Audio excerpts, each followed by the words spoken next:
Disney Pixar is well known for its Easter eggs and advanced technology that brings their films to a whole new level. And Finding Dory is no exception. Let's jump into 10 amazing facts about the making of Finding Dory. If you're a fan of Finding Dory, chances are you're already familiar with another Pixar classic, Inside Out. That film's central character, Riley, shows up in the Finding Dory world. In the Marine Life Institute, Riley is among a group of kids touring the facilities. Safe to say that these kids were feeling joy as they went on the coolest field trip ever. Riley wasn't the only familiar visitor at the Institute. Pixar technical artist Paul Kanyuk is seen here pushing a stroller amongst a crowd. Speaking of crowds, Finding Dory features lots of them. In fact, the crowds department at Pixar created 249,543 unique characters. Some of the artists on the Finding Dory team were devoted to shading the underwater plants. In order to make them look authentic, they kept kelp plants in their offices for several months as a reference. While the shading looks impeccable, fellow coworkers reported that the smell was not good at all.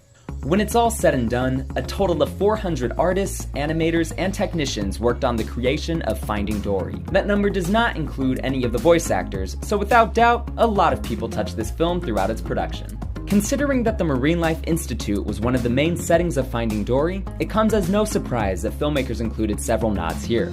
You might remember the lovable massive volcanic mountain Uku from the beautiful short Lava. An Uku magnet resides on a refrigerator in the quarantine office, and Uku t-shirts are also a merchandise item in the gift shop. There are several traditions that Pixar animators have included in every single film dating back to Toy Story. One of those is having a minor character voice acted by John Ratzenberger. In Finding Dory, he voices the grass-clipping crab that Dory talks to before she heads back into the pipes after realizing that her parents aren't in her childhood home. Isn't that right, Bill? Yep. Hank's ability to get around on land is a driving force in the film. This isn't too far-fetched from reality, as experts at Monterey Bay Aquarium needed a solution from their escape artist octopus. They realized that the suckers of an octopus can suction to anything, except AstroTurf. So, they put it all around its habitat to prevent any unexpected ventures. Hank quickly became a favorite among fans as well as filmmakers. He was one of the most complicated characters to animate in the film, but once complete, his movements proved useful to other films as well. Hank's arm rig was actually utilized on tentacle predator Rathtar in Star Wars The Force Awakens. And for our last Easter egg, we're pointing out that the posters in the hallway of the Marine Life Institute are construction images of the Steve Jobs building on Pixar's California campus.